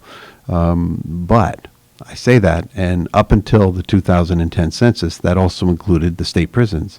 So that meant that about 45,000 people who came from urban centers were moved into non-urban centers. I say 45,000, I'm being generous. It probably was closer to 60,000 of the 80 or 90,000 people who were behind bars. They were counting. So, for example, when I represented Napanock, I had Napanock Prison counting as part of my population in my district. They couldn't vote. They didn't participate. They didn't get anything from me except whatever I paid for in the corrections budget and in the budget, but I still got to count them as my constituents. So that's changed. The courts have ruled that that's not acceptable either, that those folks are registered. They're considered to live wherever their last address was, which is certainly more appropriate in my view. Right. Yeah. So we have one of the largest geographic districts, certainly not the largest geographic district, but one of the largest in the Democratic side of the aisle. A couple of my colleagues have districts that span, bigger than 2 states. Mine is only bigger than Rhode Island. But we're coming on reapportionment. We have an independent commission this year. They'll be deciding. Now, let me ask you this. When do you anticipate that'll be completed and the lines drawn or redrawn? Well, the commission has a deadline that makes it not possible for this upcoming election, but it will surely be done in time for next year's primaries and elections. Okay. So prior to June. Yeah, prior to June of next year, yeah, and maybe even before. Another thing that's changed this year from previous years is we were never allowed to split I believe it was towns and villages. We couldn't split towns and villages unless a town or village was larger than an assembly district. You weren't allowed to split it. This year, we're allowed to do that. And again, that was in part based upon some court determinations that that the decision to draw districts at town lines ran the risk of excluding specific populations. So now we're allowed to split town lines. It's always interesting how you come up with lines. You know what always amazed me? When they redid the election boundaries, the election lines. Yes. Well, perfect example in my case, I live right next to a polling place, Malden West Camp Firehouse. But you don't vote there. I don't vote there. I got to go into the Greco Center because the line goes down the middle of the road. Wow, I didn't know that. Okay, so Almost every line goes down the middle of a road. the people on the opposite side of the road, they go to the firehouse to vote. People that are up the 9W towards West Camp go to Malden. Okay, so I'm right next door. I go to the Greco Center. I can tell you that in 2008, when Which I don't mind. I just kind of In the field all day anyway. So. kind of humorous that here I am. I used to go home, take a shower, change, and I always used to go and vote at 8:20, 8:25, just to see what number I was at. At night, you mean? Yeah. Oh, wow. Yeah. Just so I could see, how many people. You must not have minded a lot of phone calls during Election Day saying, I have you wouldn't been out answer to them, vote? Have you been out to vote? Have you been out to vote? But, almost every district, very, very few don't go down the middle of a street because how else are you going to do it? It's either the middle of a street or you cut off people's backyard. That's pretty common. But I remember in 2008, we had a major influx of new voters in 2008. That was the year President Obama ran, and particularly here in Kingston, massive numbers of people who had never voted before came to the polls. And on Election Day, I get a poll watcher certificate, and also, contrary to what my good friend Tom Turco used to say, I am allowed to go to polling places. Tom and I used to go at it each year. By the way, we grew up together, so we're friends. And John Quigley and I have not had the pleasure yet. I'm sure we'll do it this year. But I would go to every polling place that I could during Election Day, and just to check in, make sure everything was okay. Candidates are allowed to check for irregularities. People with poll watcher certificates are allowed to go to every poll that they have a certificate for. And I was legitimately in there, and I would go polling place to polling place. I would also drop off snacks for the poll workers. Is that allowed? Well, yes, but no. Yes, it's allowed. I'll wind this up. But at one point, I went from one polling place to another polling place to a third polling place, and I saw the same group of voters that were being shuttled from polling place to polling place because they didn't know where to vote, and neither did the poll workers. Wow. Anyway, we have a caller? Good morning, caller. You're on the air with Kingston Community Radio. Good morning. As we approach Memorial Day, let us remember in our thanks and prayers all our military and their families and the first responders. But, Kevin, we elect people to public office with the understanding that they are to be our servants and not our masters. One of the most important and critical responsibilities... I am not coming over and cutting your lawn, Paul. Okay. One of our most important and critical responsibilities is to provide for the safety of our communities and our people. Today we are witnessing the dangerous rise of crime in our communities. Two of the causes are the result of the move to defund the police and the new bail laws. What has the Assembly done to overrule the defending the police in our communities, and what are defunding, the police in our communities, and what are the statistics reported by the increase of crimes committed by those released by the recent bail bill? Are you going to sponsor legislation to correct these causes of the increase in crimes and threats to community and our people's safety? Thanks for the question, Paul. I'd rather talk about this than have people just think it's true. The rise in crime does not have to do with the defund the police movement, and it does not have to do with the New York State bail laws. There is a rise in violent gun crime across the United States today, and only New York changed their bail laws 2 years ago. So it'd be hard to explain why a rise in crime in Oklahoma is attributable to the New York bail laws. But we do have rising crime in New York. We see it in our local community. we do. See it in New York City and some of the other cities. We do, and we see it all over the United States, including New York. New York is not exempt from it, but there's no causal relationship between that and the bail laws. We do not have complete and adequate statistics on recidivism and repeat crimes by people who have been released on their own recognizance, as opposed to in the past when they might have had to post $50 or $100 or $200 or $500 or $750 bail. Now, shouldn't that have been put into that bill?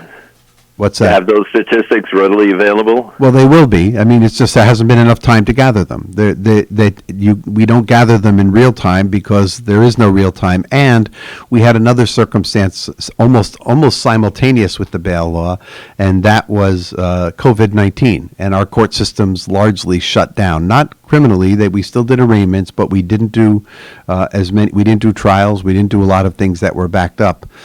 So we don't really have a firm handle on that. I want to discuss the so-called defund the police movement, because that is a phrase that has come to be interpreted as close police departments down, don't pay for police departments, end paying for police departments. That is not at all what that movement stands for. That movement stands for not giving the police the jobs that they shouldn't be doing. So we have made our police stations, police forces across the country, social workers. We have made them marriage counselors. We have made them mental health professionals. Those are not the jobs of the police, but it's what we've left to them because we have not adequately invested in those other resources to make sure that they exist. That is what the defund the police movement means. What have we done in New York State, and what have we done across the country? No state, no locality has fully addressed those issues yet. What has happened is a number of communities, and every community in New York State, including every community that is within the sound of this radio station, has examined their police practices and examined how their police forces work and tried to come up with ways that the police departments in those communities can relate better to the people that they are charged with protecting and serving. And to a single police department in the state of New York, I don't know of any single one that has resented or looked at this process in any kind of negative way. Every single police department has been positive about it and fully participant and recognizing that the time has come to do that. So the answer to your question is, what have I done in the state of Albany, in the capital, to address rising crime associated with the defund the police movement and the bail movement? Is I have invested through public dollars in making sure that our police departments can be more associated with the communities they represent. I have made sure that the bail system represents one that continues to keep the public safe, but at the same time does not use our bail system to incarcerate people before they are convicted in direct violation of our United States Constitution. So I'm very much looking forward, Paul, to those statistics. I want them because, honestly, just like you and everybody else, I don't want to make the communities I represent unsafe, not in any way, shape, or form. But this spate of gun violence in Kingston and its surrounding communities, the rise in violent crime, the reduction in a lot of other crime, by the way, petty crime, the crime that was committed largely by the people who were stuck in jail by bail, it's gone down. But violent crime is on the rise across the country. Use of guns is on the rise across the country. The random use of guns is on the rise across the country. So one of the things that we just did is we are in the process. I won't say it's done yet because it's not, but we reached out to District Attorney Dave Clegg and we asked him if we were able to secure some money to deal with SNUG, the gun reduction program. Would he be able to use that appropriately? And he indicated, yes, he has a number of different initiatives he'd like to move forward with. And we went ahead and we applied for a $50,000 grant for the district attorney's office to help reduce the number of guns on the street, to help reduce gun violence. That's what we ought to be doing. You know, nobody blamed a system that taught young people how to be criminals on the fact that crime was rising. But that's exactly why crime rose. Crime rose because people went to jail who didn't belong in jail. They learned how to become criminals, and they learned nothing else. That was the only life they had. And the result was we saw an ever-increasing incarcerated population. At the same time, we saw rising crime. I think we can break that trend. I think we can get back to where we have a society that is civil, that is just, where people respect one another. And, you know, we have a lot of examples. We have examples all over the world. In England, the police don't even carry guns. They don't carry sidearms. Let me be clear. They have guns in their vehicles. And in some countries, police don't enforce traffic laws. And in virtually no other country are the police singularly, primarily first responders to every issue of mental illness and domestic issues. That's got to change. We cannot ask these professionals who we charge with putting their lives on the line with dangerous people with also being the smartest and best social workers in the world. That's not their job. And that's what we have to fix. So thank you, seriously, thank you for the question. Yeah, but there's one thing that you're leaving out. Yeah. And yes, we all are in favor of the police departments becoming more community involved in ways, and, you know, taking out those few, very rare people that are very poor policemen or commit the crimes. But we are also looking at the statistics of how many police departments are losing by retirement, by lack of recruitment, and by lack of, you know, giving the funding for police departments to function. Yep. That is something which is a serious thing. We see it certainly in New York City, and the crimes have increased tremendously there in other communities. So let's talk about that for a minute, Paul, because that's an equally important point, and I agree with you 100%. Because right now, everything I just said is the rhetoric of the modern day look at community policing. It's the rhetoric. We have not completely put our resources there. We have not yet provided the police departments with the resources they need to deal with mental illness. We have not given them the resources to deal with a ramped up violence on the street. We've just talked about it. So if we're talking about it and acting like talking about it solves the problem and not giving them the resources, of course we're going to engender frustration. And that's exactly what happened with the mental health community. When we defunded our institutional mental facilities and we said we were going to change that over to community funding and didn't do it, all we did was move people out of institutions where at least they had a roof over their head and 3 meals a day into the streets. Yep. And the result was, you know, for 50 years, we watched people who probably did need some higher level of supervision move into our communities and become part of our main streets in a way that was destructive to them, not in a way that was bad. By the way, I support community integration of all populations, including people with mental illness. But they were moved into the community without a safety net, without support. If we don't give that same support to our police departments, we can be certain that we will have a hard time recruiting people for the job. Listen, I know a lot of people who are going into policing too. The difference between the ones I know going into policing now and the ones I knew as a kid, were the people with the best street smarts of anybody I ever met. The difference between them and the criminals they were going after was just a thin hair. Well, I agree. Right? You know, I agree with you on those points. Now, and I just hope that, you know, you were very good to those friends that are going now into the police force, because I hope they don't have some bill, you know, something to pay back. So be careful. Be good. They have a lot to pay back, because now they're getting their master's degree, they're getting their bachelor's degree, they're learning the theory, the philosophy, and they're looking at best practices across the country. So they're coming in and they will make better police officers as we go forward. I think this is an opportunity to really look at policing and change the way it is. You know what I would love? I would love to see once a week a cop walking down Emerson Street. You know, Yeah. we don't have Yeah. any crime on Emerson Street to speak of, except for the occasional firecracker going off. You know, we're very lucky. But I would still like to see a cop walk down the street once a week. You know what else I would like to see? I would like to see my neighbor, who's a police officer, be able to come home and not be completely wiped out Yeah. from the day. And you know, let it be like a real human job. I have a very, very good friend who's an officer locally, and I'll tell you, he has a second job, and I think the only reason he has a second job is to keep his head on straight, because the other job is driving him crazy. Yeah, I mean, we got to be thankful, and we got to be, very keep in our prayers, certainly, but also have the kind of reforms which allow them to be trained well and to then just be supervised well and then provide the services. And, just when you see a person in uniform, go over and say thank you for your service so that they see the public are behind them. So, Paul, I understand that people are associating the bail laws. They're associating the movements in communities with the rise in crime. But that is because irresponsible people, some of whom I've talked about on this station before, some local police officers or chiefs of police of certain towns that shall remain named Surrogates, have used that rhetoric and done it irresponsibly.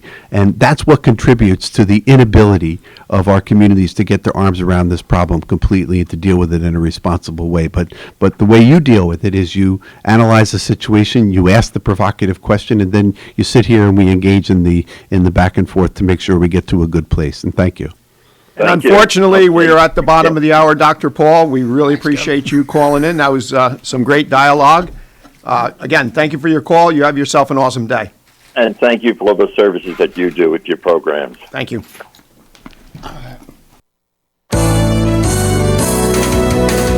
You're listening to Kingston Community Radio on WGHQ Kingston. On your radio at 920 AM and 92.5 FM, and also online at mykcr.org.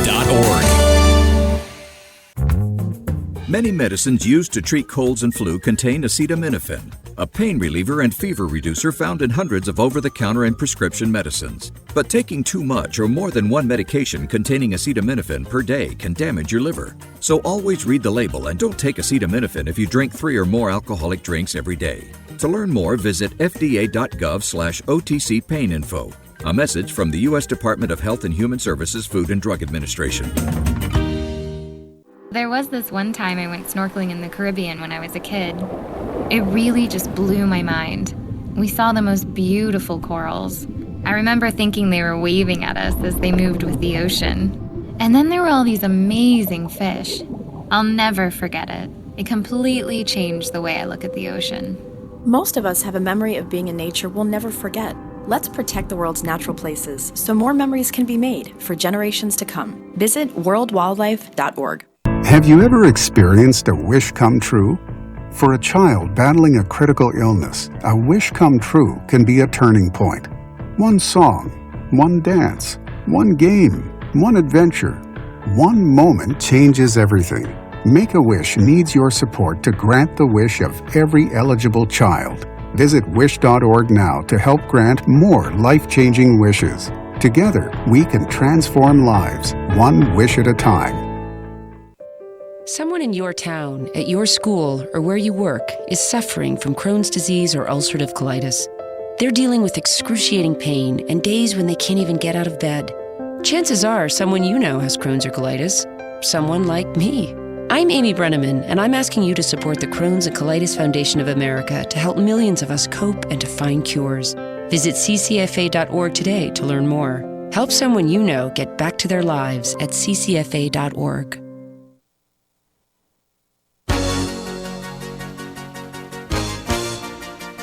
Hi, this is Jim Quigley, Supervisor of the Town of Ulster, and I support Kingston Community Radio, and so should you.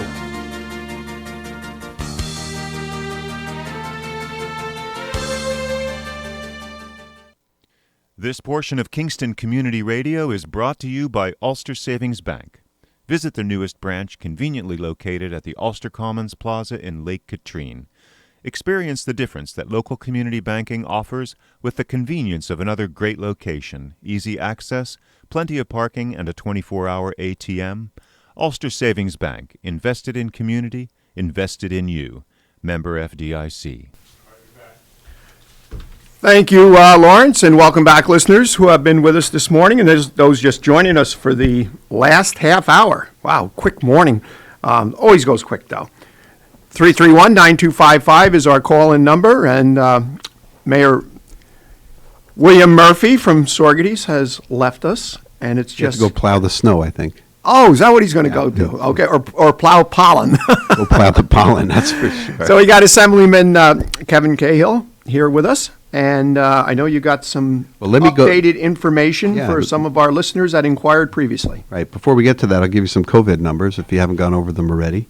Active cases as of May 25th of this month, 107 active cases in Ulster County. It sounds like a lot. It's not. It's a little. 236 active cases in Dutchess County. And here's another aspect of that statistic that people have to be aware of. Our hospitals are no longer operating at capacity and beyond. So it's easier and better and safer to treat those people who are getting sick. And that was what the whole purpose of everything that we've been through the past year was all about.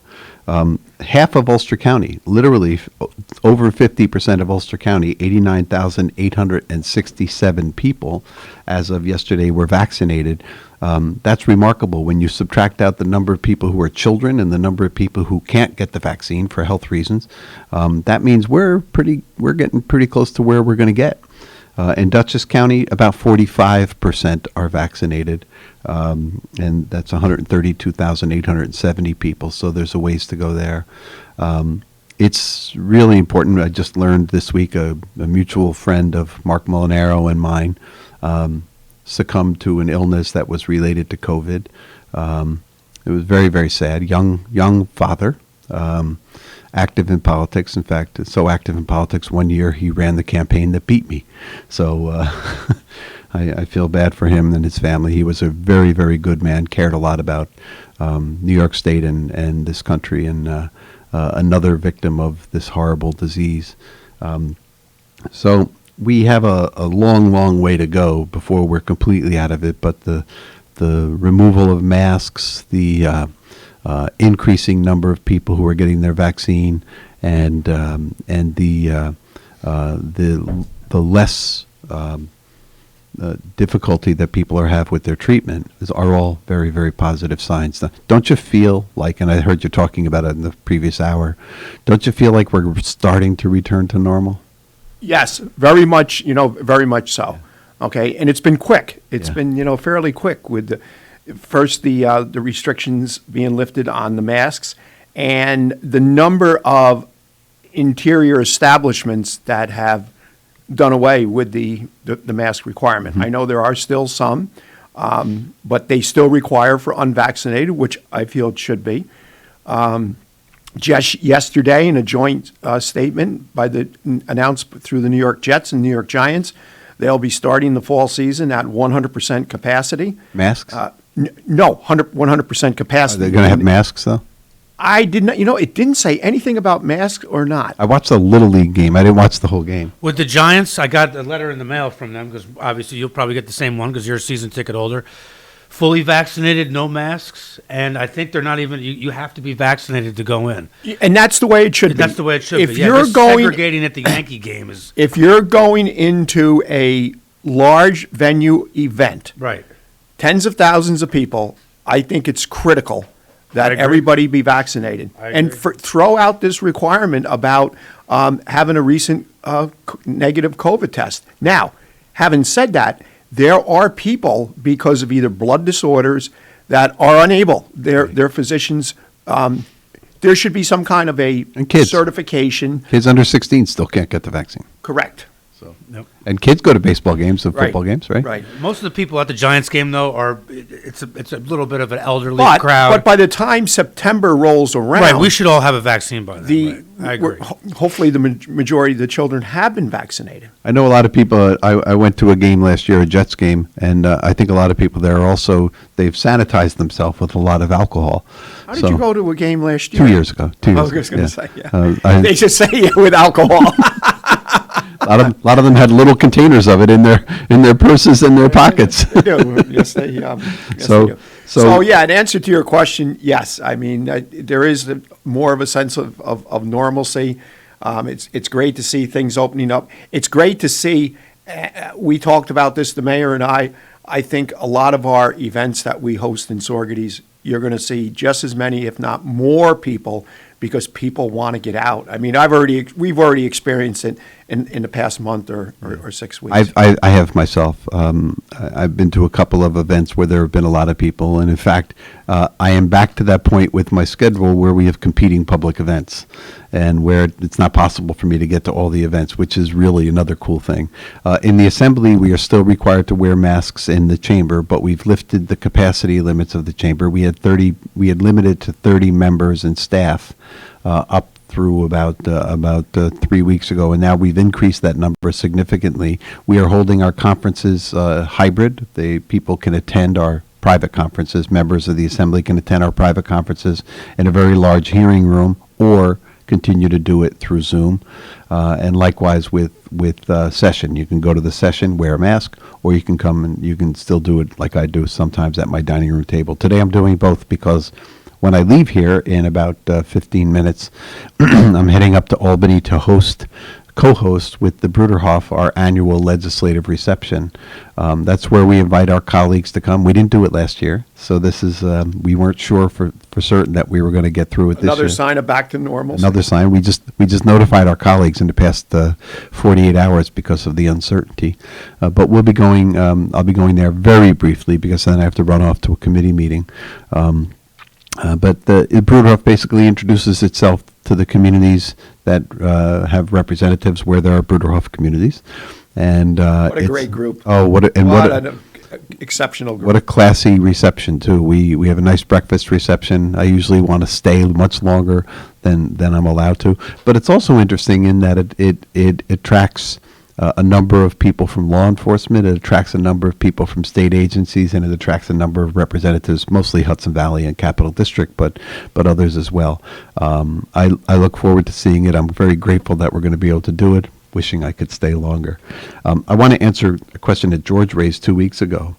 George had called in, and he asked about passing a law that would allow veterans to golf for free at state facilities, and my staff did a great deal of research and came up with some answers.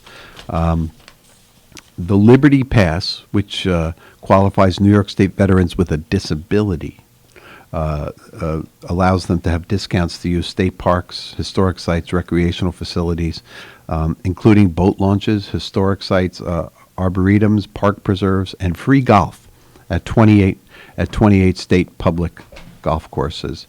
DEC residents over 62 have free access to parks, boat launches, arboretums, and reduced fees for golf courses and historic sites on weekdays except holidays. You say DEC residents? No, DEC-owned facilities. Oh. DEC runs facilities for residents over 62. I got you. I'm sorry. Gets free access to those things. So there's somebody that wants to talk to me, and I didn't turn my phone off. In answer to your question, George, it appears that all of us over 62 have access to reduced golf fees at DEC golf courses, and disabled veterans who have an assigned disability are entitled to discounts and free golf at the state level. To the best of my knowledge, that does not extend to veterans without a disability. So, see, I didn't know that there was a difference between a state-run golf course and DEC. Sure. What is it? There's the Office of Parks and Recreation. Yeah. Runs many facilities, and then the like Statsburg. I think so. Yeah. And then the DEC also has facilities. One of the facilities DEC has is Kenneth Wilson State Park, and they also have Bel Air Mountain. Okay, see, I didn't know that. I didn't realize. So the that. DEC. So Bel Air taken over privately this year? Didn't they just go to private? Well, no, that it can't go private. It may have developed a management contract with someone, but we have. I don't see the environmental, the NCON trucks up there anymore. There's another reason for that. It didn't go private. The Olympic Regional Development Authority, ORDA, has taken over the funding and everything else, and it's an annual fight to make sure they get fair funding. I didn't know that. I skied at Bel Air a lot this year, and it was nice to know they got a brand new gondola up there. Well, it's a couple years old now, but They've done a lot of work there. It's not the rinky-dink mountain it used to be. No, it is not. I was up there to inspect after the avalanche. Oh my God, that was crazy. Unbelievable. That was Christmas Day, right? Yeah. We got all that snow, and then it rained on Christmas Eve. Right. Went right through the lodge. Took out the lodge. I didn't know that either. Yeah. Wow. Avalanche. And one of the things we did in the budget this year was try to make sure we could find some money to repay to rebuild the lodge. Went right through the lodge. Oh yeah, it was a mess. Right and down the stairs into where the bathrooms are. Did anybody get hurt? And no one was there. No one was there. No one was there. Oh, no one was there. yeah. It was Christmas Day. Yeah. And if you're familiar with Bel Air, there's like the sunroom with all the glass it's the Overlook Lodge. When you drive up to the parking lot, you go in. Yeah. There's like a little thing where you can look out and see the people skiing. It ripped that all down. That was all gone. But they got it pretty much fixed. They fixed all of it. Quite an education here in the last 10 minutes. It was crazy. It was like a major rock slide avalanche. I got pictures of it somewhere. So it was, there are both of those entities run parks. We also have a few, and I don't want to say for sure Kenneth Wilson is a DEC park. I just know I dealt with DEC when I was dealing with Kenneth Wilson because of the Empire Pass doesn't qualify for DEC facilities, and we had a number of, particularly around here, our summer camps where they would buy group passes for their kids. And when there was no swimming at Wilson, no, Wilson is a state park. When there was no swimming at Wilson, they sought to swim at the Bel Air facility. There's a little man-made, human-made pond that's been used for swimming. It's also used for snowmaking. And they couldn't use their Empire Pass there, and we tried to get some sort of cooperative arrangement between the two. I can't remember whether we were successful or whether things have changed since then. I just know that people haven't called our office to ask about it recently, so maybe that's also because of COVID. But yeah, so there is reduced golf fees at some golf courses and free for other people, depending upon your age. And if you're spry, young, 62-year-old or older, you can use your Empire Pass. And if you're, you can get reduced fees at DEC facilities. And if you have an Empire Pass and are a disabled vet, there's benefits for you. Yeah. Good. That's good. All good to know. And hopefully, George was listening there. If not, I'll repeat it for him next week. 2 weeks. 2 weeks, yes. Probably more than 2 weeks. So I see yesterday where Mark Molinaro decided not to take the run for That's governor. Unfortunate. I think Mark is exactly the right person for this time right now. Not, he's the other party, but I look at other states where there are strong Democratic majorities in the legislature. Many of them have Republican governors. Vermont, Massachusetts, 2 examples. I know there's others. And what distinguishes the governors of those states from other Republican governors across the country and Democratic governors is they have this hybrid set of values that resonates with the voters. So you take somebody like Mark Molinaro, who's got a very, very strong environmental record, and that has some very great appeal. You couple that with his management and the skills that he's brought to bear as a county executive, and that has another appeal. There are issues that he and I vehemently disagree on. Everybody's always going to have Everybody does. Everybody's always going to have And if I issues. counted on only voters who agreed with me 100% of the time, I wouldn't even get the votes of my own family. So, it's what we elect people to do is to exercise good judgment and to have a good, solid core set of values.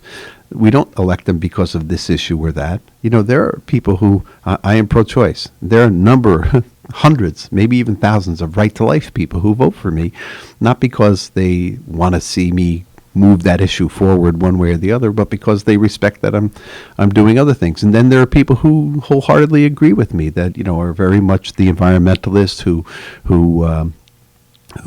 share my views about criminal justice, and but there's other things about me that they don't like. Maybe they don't like the fact that I don't want to forgive rent, or who knows what.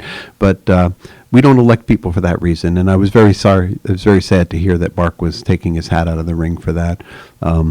Listen, he's a good friend, and he's a great asset to Dutchess County and to the state of New York, and he's a young guy, so and by the way, 2022 is a long, long way away, and anything could happen. Well, now, his first experience in politics was as a mayor or supervisor? Oh, no. His first experience in politics was as a campaign worker for my first campaign. Well, no, elected official, because at one time elected official, yes. Wasn't he wasn't he the youngest? Yes, he was the youngest mayor in the state of New York. But prior to that, he had actually volunteered on my campaign. Okay. That was before he became a Republican.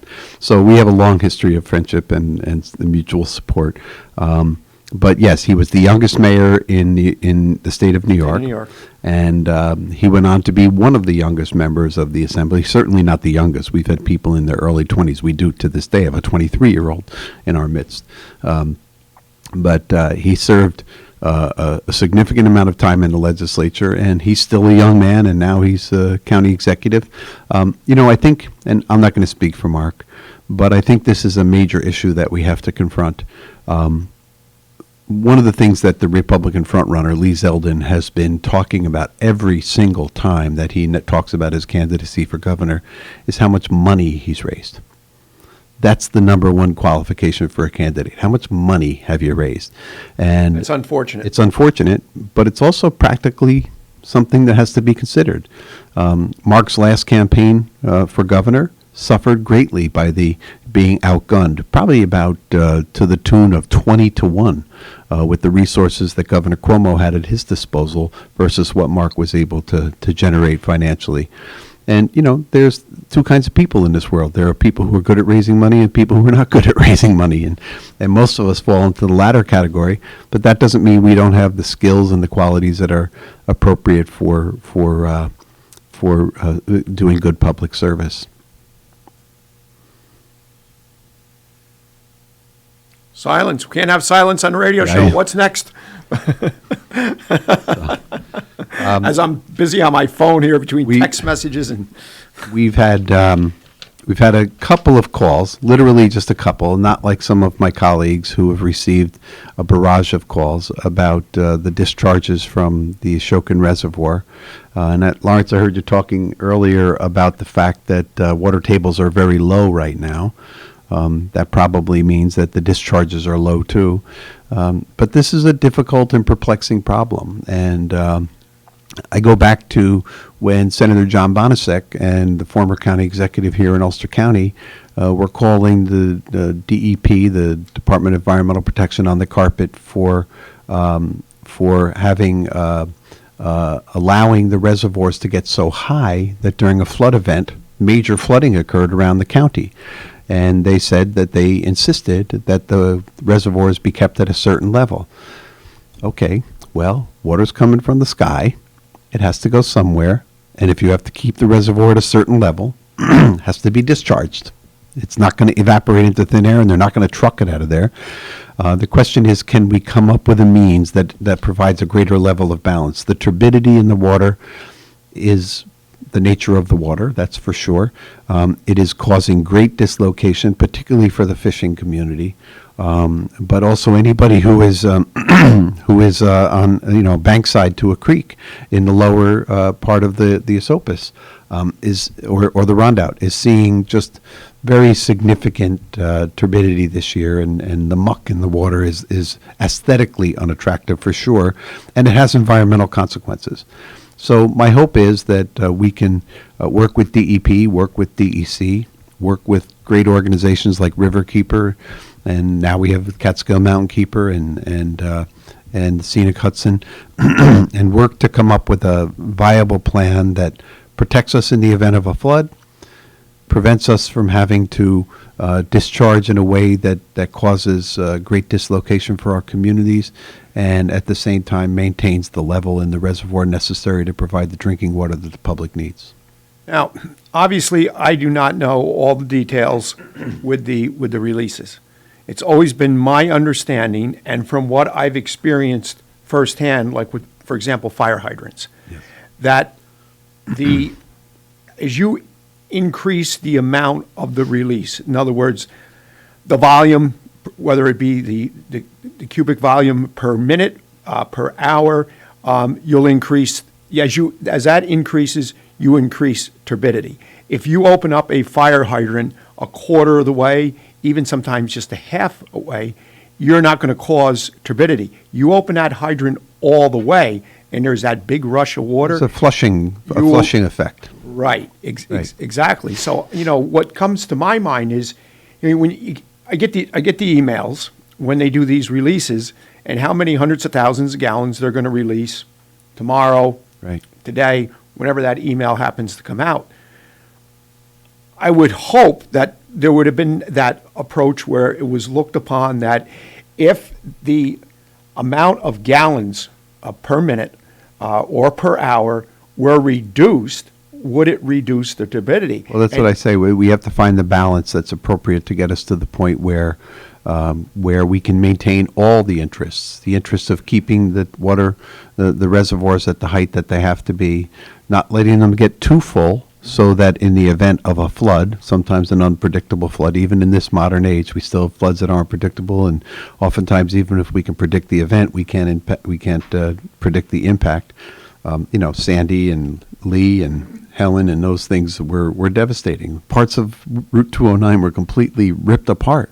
I just drove through the other day down in the town of Rochester, this beautiful new viaduct bridge project that replaced the old rickety bridge that pretty much had its moorings knocked out in the last flood event.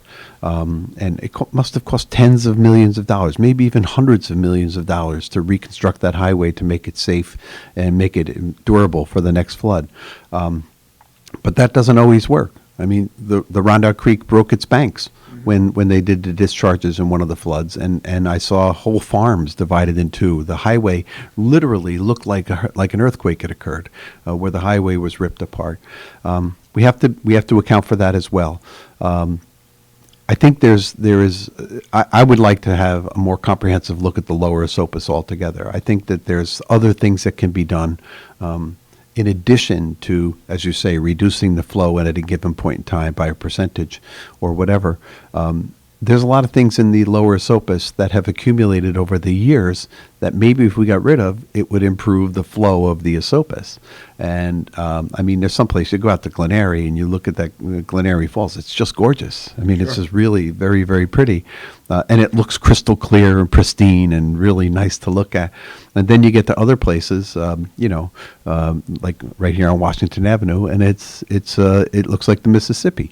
So, or if you cross the bridge in Surrogate. Yeah, or if you cross the bridge in Surrogate, right. So there's a lot of things that can be done and should be done, but the most important thing is that we don't point fingers or look for a boogeyman or a bad guy, and that we all work together toward a reasonable solution, because we have a lot of different interests at stake here. And that's the only way you're going to come to that everybody works together, all the stakeholders.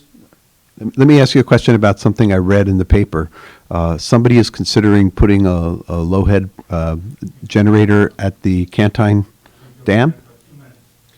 Oh, when Johnny Mullen bought he got state monies for that. That's terrific. Yeah. We have a caller. Good morning, caller. You're on the air with Kingston Community Radio. We only got about 2 minutes, though.